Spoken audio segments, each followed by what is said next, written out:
Soundstripe.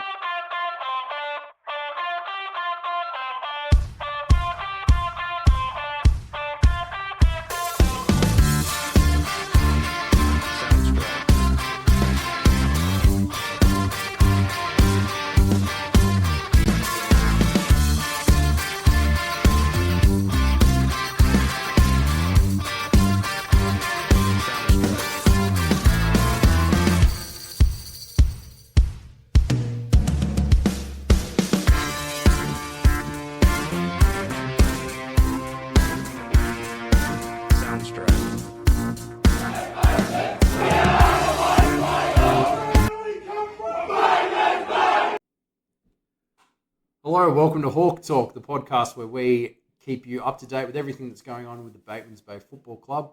I'm your host, Joel Erickson. To my left tonight, he's usually across the desk from me, he's not tonight, is my co-host, Michael Kenny. How are you? Good. Good. And on my right is our special guest this week. It's our junior coordinator, Anthony Freyer. Anthony, how are you? Yeah, good. Thanks, Joel. That's Nick, good. How are you? Good, mate. Hey, thanks for coming on the podcast tonight. We're going to be asking Anthony all about the junior setup, and then we'll get into some deeper questions about Anthony the man later on, but we'll get to that later in the podcast. First of all, let's talk about the weekend that just happened. Even though the Seahawks didn't play, it was a big weekend for Seahawks football, and we'll explain why. Let's go through the first grade results from the weekend. Obviously, as mentioned, the Seahawks had a bye. Now, this is a bit of an odd result up the mountain. I think the first draw of the season, we had Ainsley 9-13-67, Molonglo 10-7-67. I can't think of another draw this season, so... I think it's only a draw. I reckon if you listen to last week's podcast, Jolie, I flagged that there could have been a bit of an upset brewing here. Well, there you go. But yeah, so both on 6 points now at the bottom of the ladder. So it comes down to this last game for the spoon. For those. It does. Yeah, a bit of an interesting result. And you don't want the spoon. I don't think either of those clubs are looking for the spoon. A big result here. This one's basically ended ANU's season. So Googong won this one 10-12-72. ANU were 8-6-54. Basically means that ANU can't play finals now, unfortunately for them. Yep. And this was the big game, and this is what has wrapped up the minor premiership for our first grade side, ADFA. With a win after the siren against Woden, 9-8-62, 8-9-57. Looks like a very tight game. That result also means that we can say now officially that Batemans Bay are going to be the only club going into finals who have beaten every other team in the competition. So just recapping, that result means that Batemans Bay Seahawks first grade side are the minor premiers for a third year in a row. Massive achievement, especially for a team that has had so much change this season, going from yourself to Nathan. But also, there's been new players coming in, the lost players from last year. It's just a strong club, 3 in a row. You must be really pleased. As someone who probably worked with a lot of these boys the last couple of years, you must be really pleased that it's just continued in 2024. Yeah, definitely, mate. I think definitely a reward for effort. There's been a lot of hard work that's gone into this team, not only this year but obviously previous years as well. So, there's a really good core group of players now that have, coming into 100 games and 100 to 120 games of footy now. And you can just see the way that they're playing, really great brand of footy. And, well done to Nathan and obviously everyone involved, yourself. Great achievement to get a minor premiership, for 3 in a row now. So, but... At the end of the day, we don't remember the minor premierships. We remember who gets the big one at the end. No, the job's definitely not done. But the big news out of this is that it confirms that the Seahawks will play a home qualifying final. That'll be the week after next. It also means that our girls will be playing at home now. That's locked in. And if results go the right way, I should say, we could also have our reserves playing. So we could have all 3 grades playing a qualifying final at Hanging Rock Oval a week from Saturday. And that's a massive result if we can get that as a club. Obviously, a lot that has to happen for that to go right, for that to happen, and we'll get into that as well. Yep. But look, with a tough trip to Woden coming up, you can't really be in a better position. Shapes for a pretty big weekend next Saturday, mate. Obviously, same as last year, we had that home qualifying final for our men and women, and then this year, obviously, hoping hoping to get the Rezzies over the line, so they'll need to win, this Saturday to make sure they're in that top two to get the second chance and snavel a home final as well. So a really big game for them this Saturday. Yes, and let's talk about the Rezzies as well while we've got them kind of on the topic here. Molonglo had a win 13-9-87 to 4-10-34 over Ainsley. ANU 9-10-64 to Googong's 5-3-33. And this was the big one. ADFA 11-7-73 beat Woden 8-8-56. That is Woden's first loss of the season. It also leaves Woden at risk. If Bateman's Bay can get the job done on the weekend, it leaves them at risk of going into the finals with 2 straight losses and potentially having to come up the hill to play a red-hot Bateman's Bay side. Obviously, a lot of water has to go under the bridge before that happens, but that's a big result. Yeah, a bit of word out of Woden is they've got a fair chunk of injuries at the moment. Okay. Talking to a couple of guys that I know from up that way, so they are struggling with injuries for key players in their reserve grade side. So, it'd be interesting, I guess, how they shape up this Saturday. But yeah, I've played both those sides in the Rezzies this year, and pretty shocking result to me. I thought that Woden would dust them pretty well, but obviously looking at their lineup, they were missing a couple of key players as well. Probably also need to take into account that game was at RMC Ovals, and they're obviously a little bigger than what Woden usually play on. ADFA like to get out in both their grades and really use their physicality and their speed to beat you on the outside. So maybe it was just a game where ADFA got a hold of them a little bit. Yep. And from what I could see from following the scores, I think Woden led at every break, and then ADFA just kind of ran over the top of them in the last quarter. So, but that's a big result. It also means that it leaves Bateman's Bay needing to win on the weekend to sew up a top 2 spot. Let's talk the women's grade. Another bye, obviously, for Bateman's Bay, but over the mountain, we had a Molonglo beating Ainsley 12-12-84 to no score. ANU had a win over Googong 8-10-58 to 3-2-20. And then just a big win for Woden, 18-14-122 to, once again, no score to ADFA. Look, none of those games have impacted the Seahawks too much. They're already locked into the top spot on the ladder. But I mean, I don't see any real surprises there. It seems like the teams that probably should have won did win. Yeah, I don't think there'll be any real changes to the top 4 in the women. It'll obviously be Bateman's Bay and ANU first week of finals. Yep. And then looking like Woden will play last year's premiers Googong in the elimination final. Okay, let's talk under 18s. Unfortunately, the Seahawks had to forfeit on the weekend, so that does go down to a loss to Marsh. The other 2 results on the weekend from that grade, Eastlake, an inaccurate Eastlake, 6-15-51, beat an equally inaccurate Queanbeyan, 3-14-32. That result must surprise you a little bit, given how Queanbeyan is probably the side that's been a little bit off the pace, but that seems like a very tight game. Yeah, so a little bit of mail at Eastlake as well, as they're struggling with injuries as well, and they're rising stars. But Queanbeyan, we've obviously said throughout the year, they're a bit off the pace. But they're probably not too far off as well. But obviously those scores. Always Friday night games. I think we're the only side that plays on Sunday, so all the other games Friday nights. Tend to get those funny score lines on with night footy. Yeah, we get the dew on the ground and the slippery footy. It'll be tough for young kids as well. In Canberra at 7:30 on a Friday night. It's a dream. The other result from the weekend was Belconnen 9-6-60 beating Ainsley 4-8-32. Surprise there for that one? Nah, I think Billy obviously spoke about it last week. He's pretty adamant Belco's the team to beat, and I think they probably are as well. From the 3 times that we've played them this year, they've looked very, very sharp. So let's look ahead. Last round of the season coming up. First grade, Seahawks are locked in. There's a lot that can change through the rest of the ladder. Mm-hmm. So tell us, Mick, where is that first grade ladder sitting with 1 week to go? Yep, so we're obviously 2 games clear now, so locked in for our minor premiership and home final.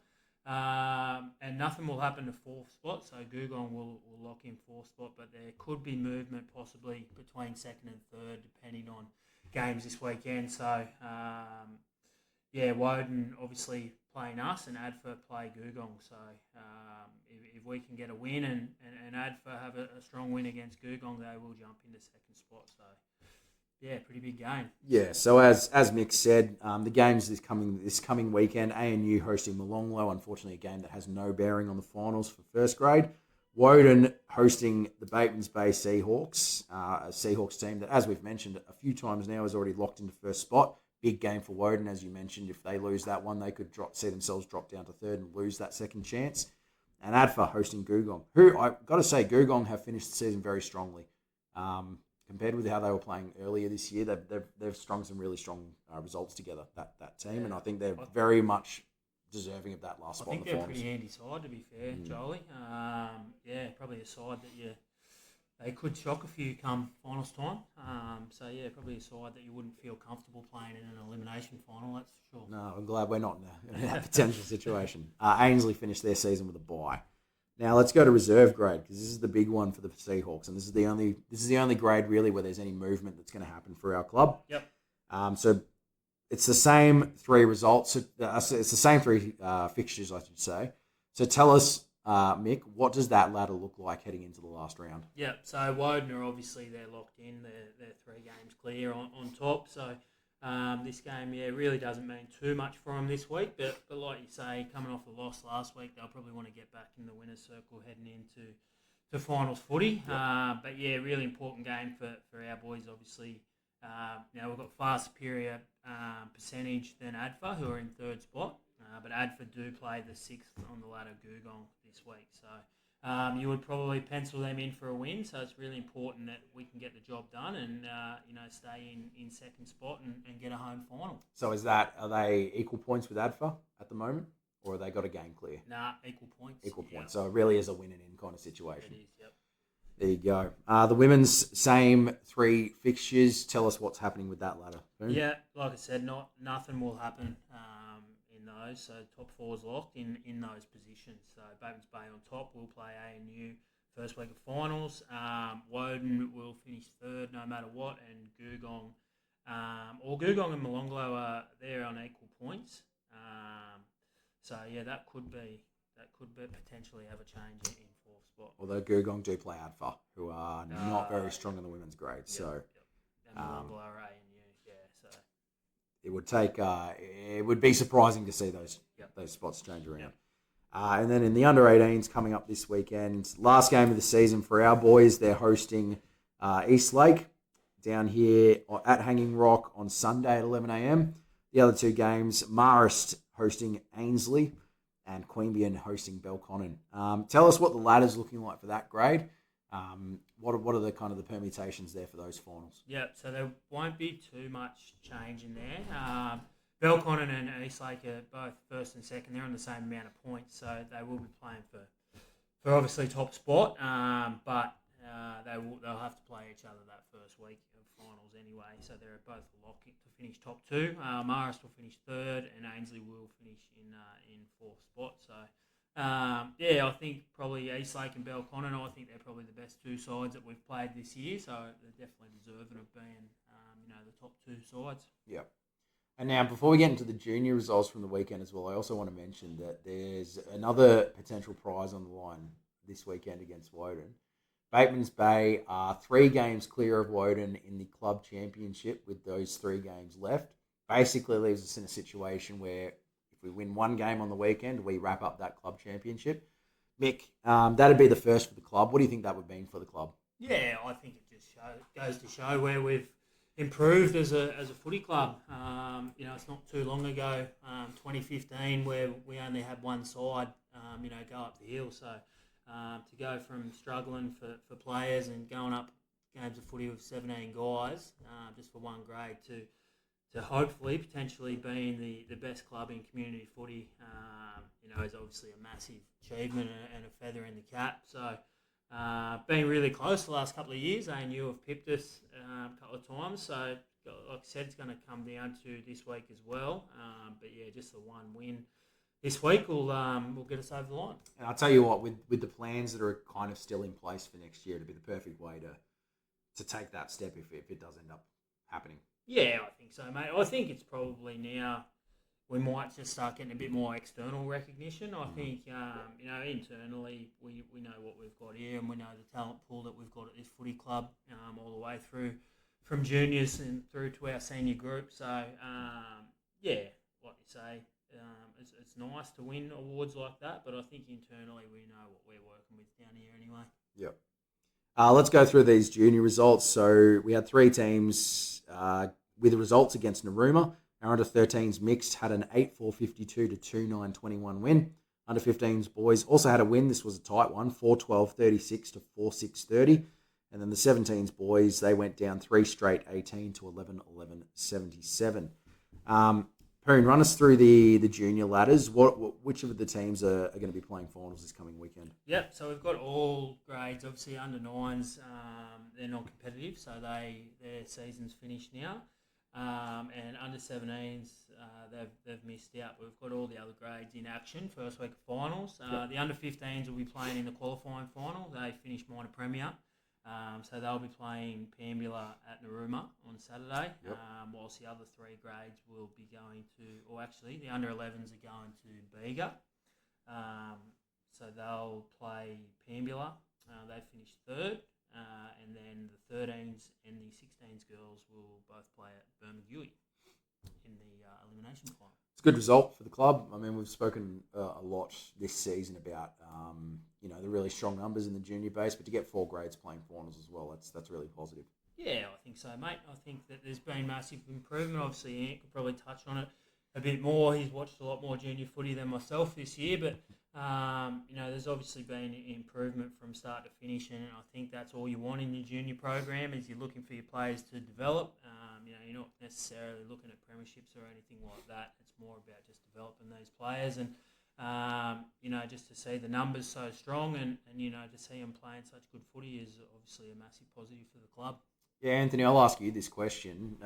You've been in charge of this junior program this season. It's had a lot of success.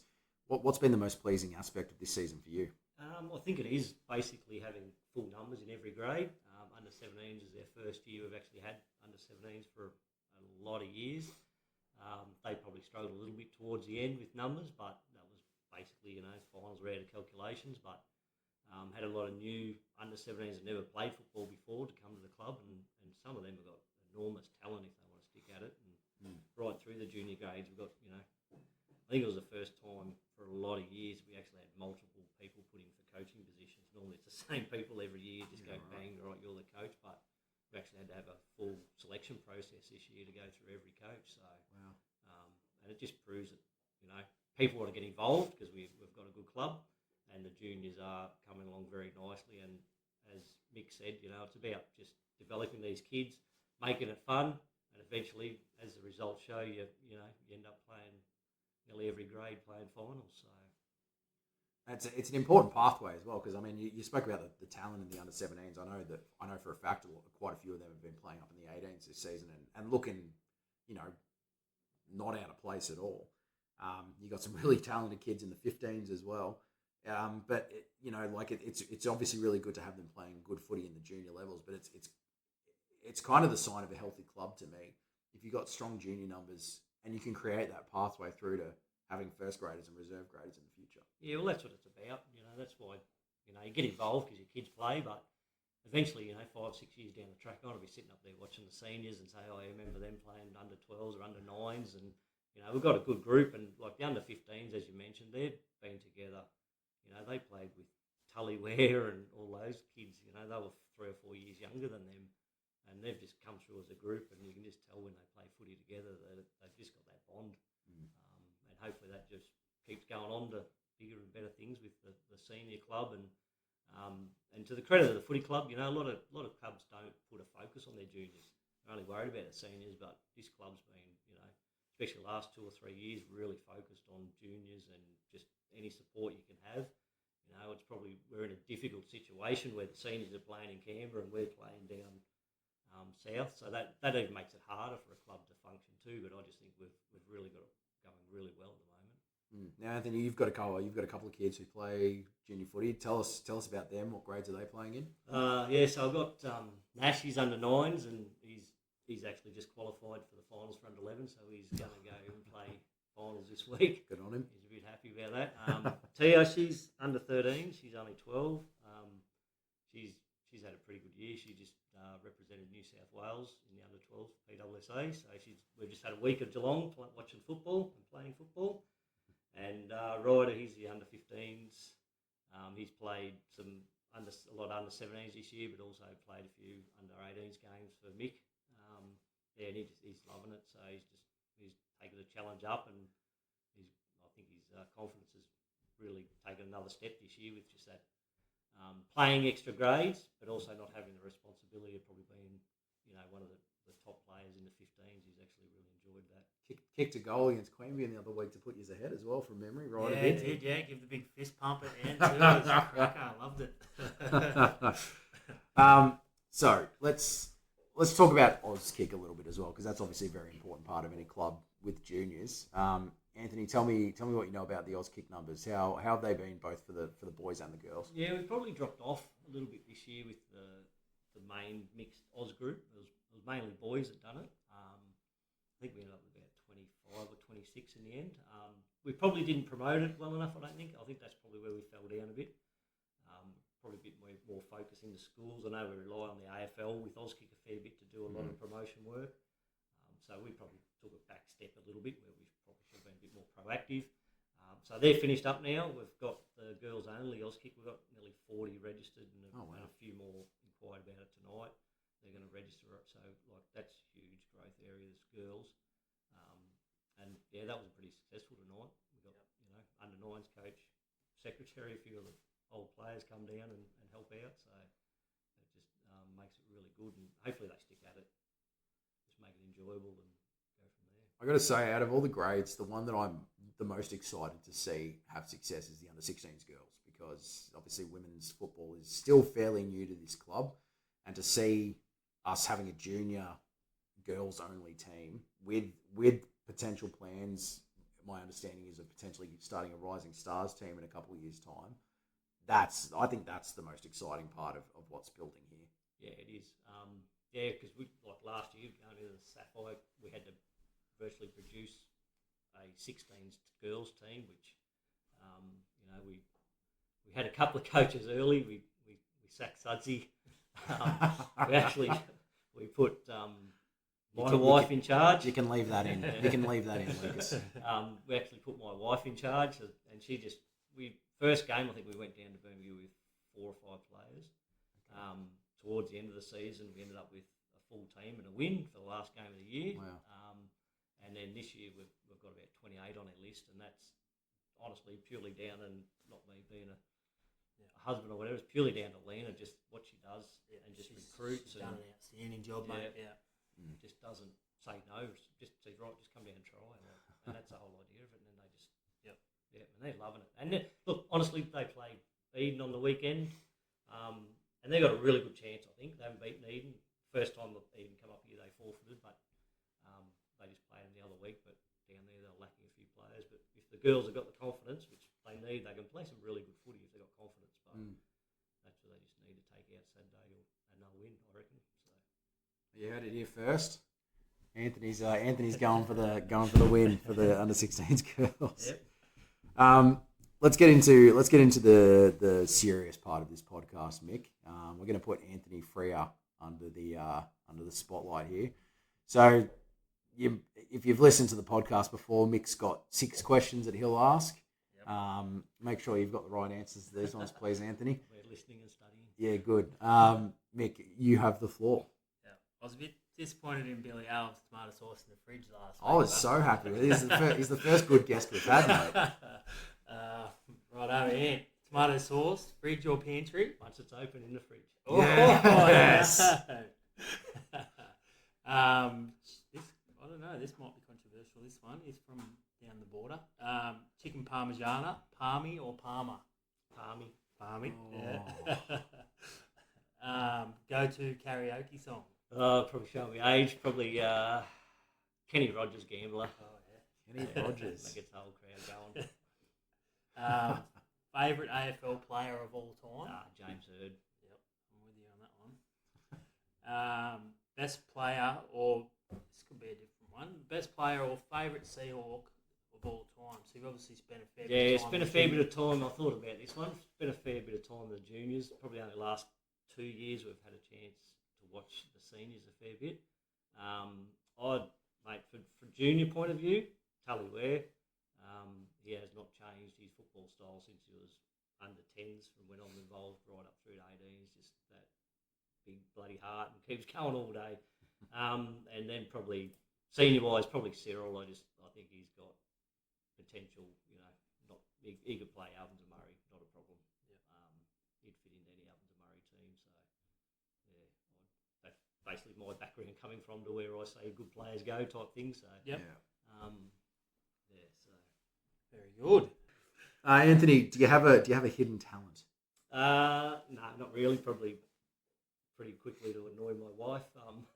That's probably the best talent I've got. So I think most men have that talent. It's that hidden. I don't even know it's bloody there. But no, not really. Yeah. Now, before we get into any more questions, if it wasn't obvious already, I am surrounded by Essendon fans for this one, and I was told I was told very clearly before the podcast not to mention a game on the weekend against the Gold Coast, so I won't do that.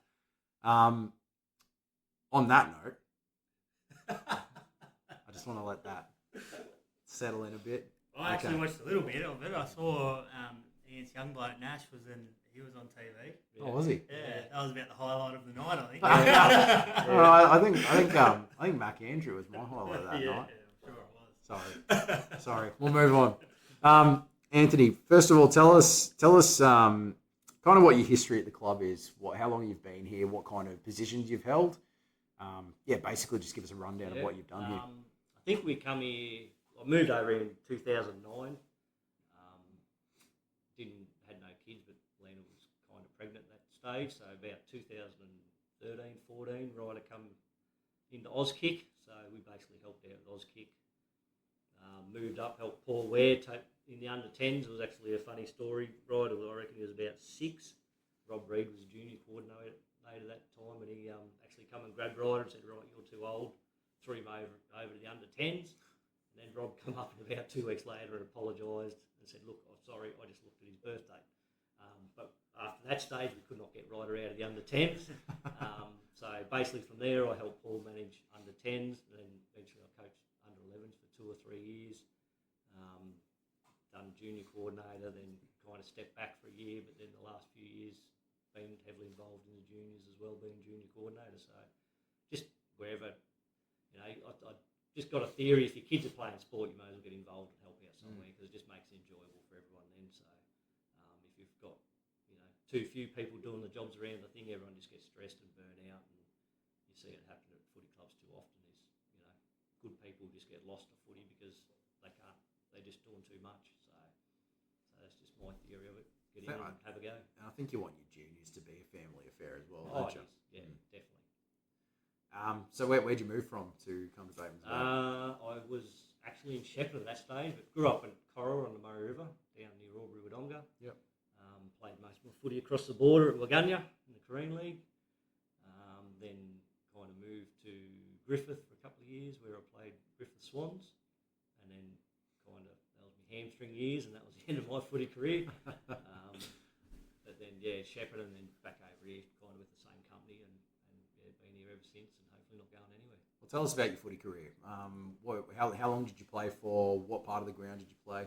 I played most of my junior footy and senior footy was at Waganya in the old Korean League. It's no longer available anymore. Yeah. She's well and truly defunct. Half-back flank was probably, junior career was always a full forward, but then seniors half-back flank. Just played over 100 games, I think. Had 1 year at Corowa in the Ovens and Murray, just playing reserves, not good enough to play seniors. And then Griffith, same thing, kind of played reserves up there, but I think I only played 4 or 5 games. I just kept tearing my bloody hamstring, which was an interesting experience. Used to laugh at blokes when they'd done the hamstring, not anymore. So you come to the club, you start in 2013-14 because your boy starts playing essentially. Look, we've spoken about Ryder a couple of times on this podcast even, and the thing that Mick always says about Ryder is that he plays above his grade, so to speak. And now it sounds like being a 6-year-old being forced into under 10. That's probably where it started. Yeah, he had no choice, I don't think. Well, we couldn't get him out of the under-10s once he realised how old he was, and that was the end of it. So, and he played. Oh, he actually played a couple of premierships with Tully and that in the under-13s, under-11s, I think. So, Okay. yeah, so the boys. And then when did your other two come into the club? Same Oz kick. Yeah, Tia was I don't know, 5, so and Nash the same 5, and Nash was the same in a way. He was always he hated Oz kick. He reckons it was just boring. He just wanted to play games. So I think he was playing under-9s at 6 or 7. Because we were probably a little bit short of numbers back then, but he's and now he's taken another turn. He loves it. I think he loves getting on TV. Oh, yeah, good. Obviously, the junior part of this club has gone through a bit of a fair few upheavals in recent years. It's moved from the South Coast League, which was the old Nowra, Ulladulla, that league. You've moved into the Shoalhaven. You've moved into the Sapphire Coast League. Yep. What kind of challenges does that bring for, I guess, for the entire junior setup as a whole? The biggest issue with the Shoalhaven comp is that basically it was probably us and Ulladulla, the two best teams every year. Yeah. Every now and again there was a club that was a bit better, but so that we were always at the top. Under-13s it just completely finished. We had no competition after that, so we were losing our players to Rowley Giants or even to Canberra. Yeah. So we just didn't have the next step, and so we had a big gap between under-13s and probably senior football back then. So, and I suppose to Heath Peterwood's credit, he'd done a lot of work to get us into the Sapphire Club 2 years ago, or last season was their first one.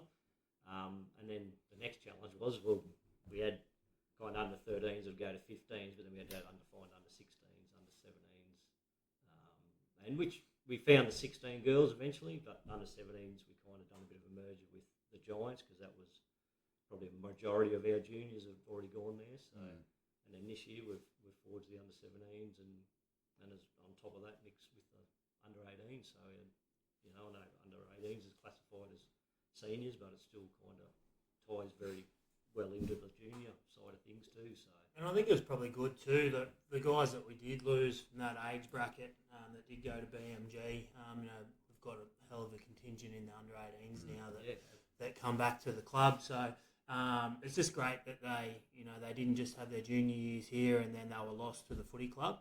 It's been good to obviously get those guys to come back into our system and now just talking to them at training tonight, we're ahead of our last game. They're really keen to stay involved with the footy club next year as well. You were talking, Anthony, about how our under-18s is technically seen as senior footy, but it's the link between juniors and seniors is kind of the way I'd view it. I imagine a lot of people. It's probably a good signification of how important it is just to kind of be one club and not have your juniors and your seniors be two separate. Would I be correct in saying that, do you think? Oh, yeah, definitely. Even us going to the Sapphire on that Saturday, like last year, I think we had 3 home games. That was the first time I've ever been involved with this footy club that we've actually played nearly every grade on the day. And unfortunately this year we got 1, but it was a massive day. And it's just good that, you can just feel the buzz around the club from the juniors staying around to watch seniors, even the senior players come out and watch a bit of juniors if they're on the back field. That's how I grew up playing football. Was your juniors, seniors, everything was on the one day. So, and everyone gets to know each other. And that's the juniors get to look at senior players and go, wow, and Ryder looks at the senior players now and he could name, 10 of them or 11 of them. But I reckon 3 years ago we wouldn't have been able to name one.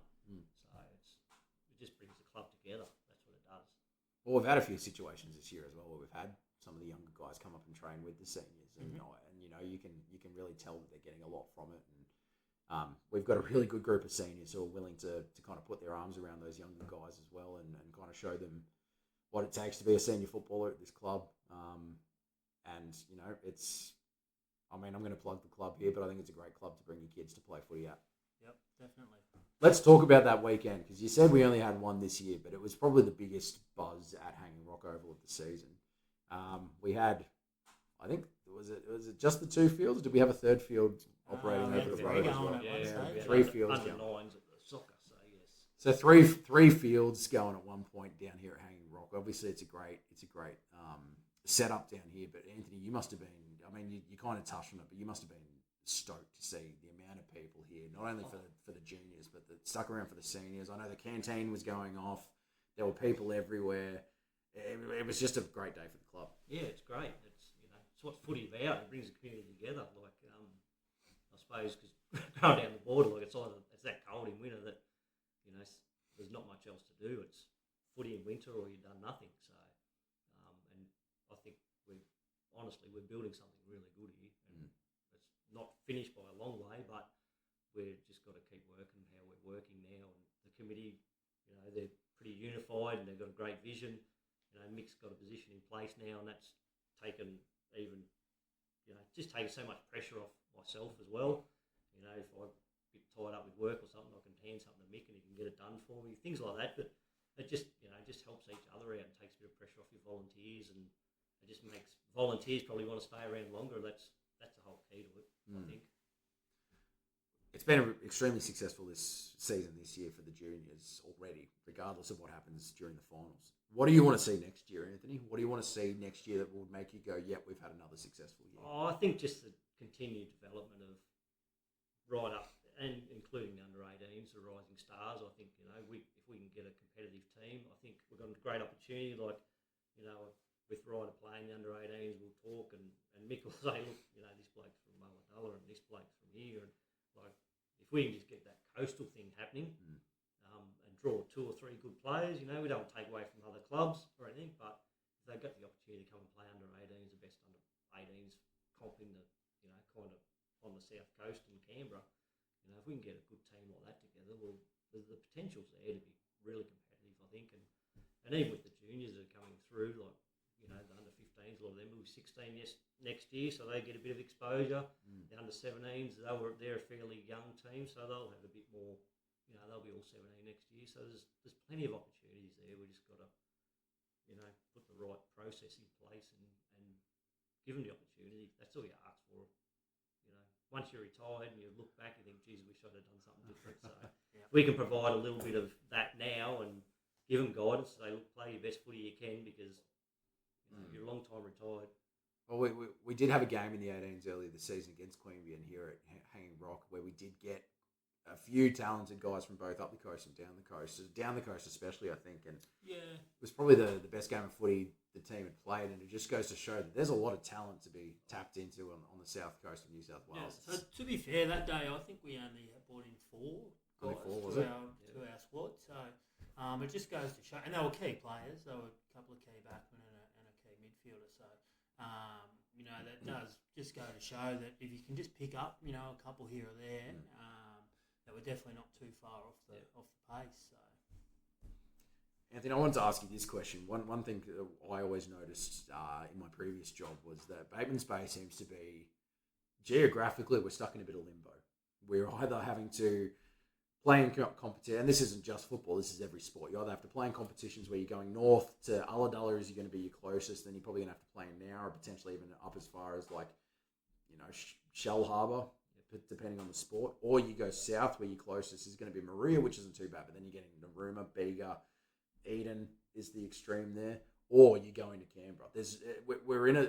We're in this kind of geographical space where it's just us. We're very isolated. It feels like from a sporting perspective. What challenges does that bring for junior sport in general? Look, it does. It has its challenges, but I think we just accept that's what we've got to do. And once we get around that, there's plenty of times we've left at quarter past 5 in the morning to go to Eden or wherever it is to play a game. And I just think we just do it as parents for our kids. I know we probably don't like it sometimes, but I would rather probably that than doing it on a Saturday, especially than a Sunday. I reckon the Sunday comp's a lot better. So, but it's just something that we do. We've got a good group of parents that are always offering, 2 spare seats, and if anyone wants a ride, this week's another kind of nightmare. We've got three lots of finals on Saturdays and at 3 different grounds. So. There's already a group chat now saying, look, I can do this, and if you take them there. And so it's just, it's just building that community, and parents just get used to it. I think we just do it for our kids, simple as that.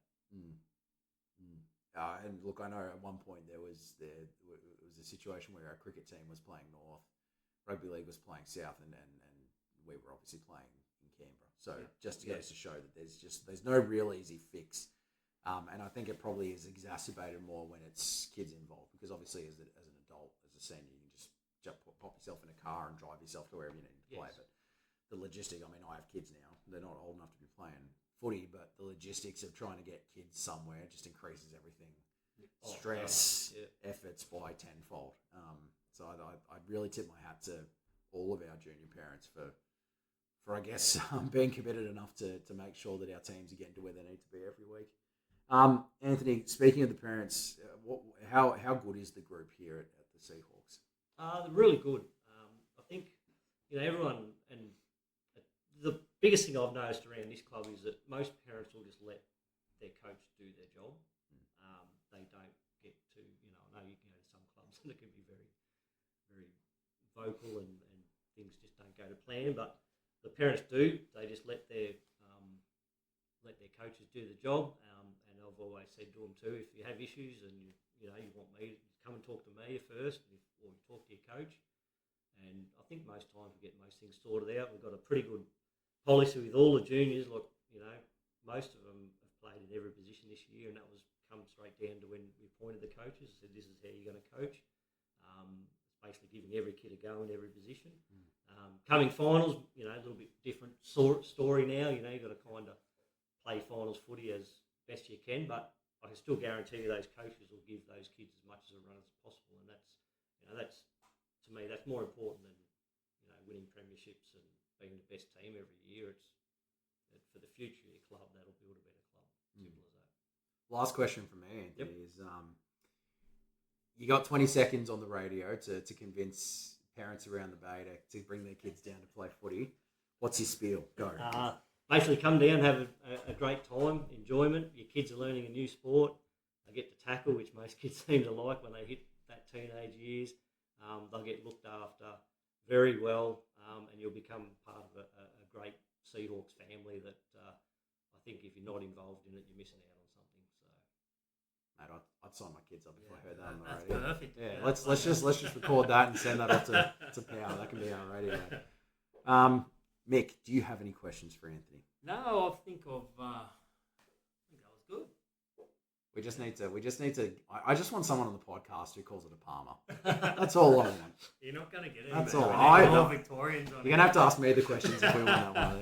definitely a party. Hey, thanks, boys. Short and sweet tonight. But yeah, if you're able to get up to Canberra to support the seniors on Saturday, or get down south and support the juniors playing their finals on Saturday as well. But big weekend coming up for the club, and we're excited. Yep, good luck to all grades, especially obviously the grades, playing finals this week. Hopefully we can, see a few wins and go into next week. Too easy. Thanks, Anthony. Good, thanks, Ian. Thank you. Thanks, Mick. We'll see you next week.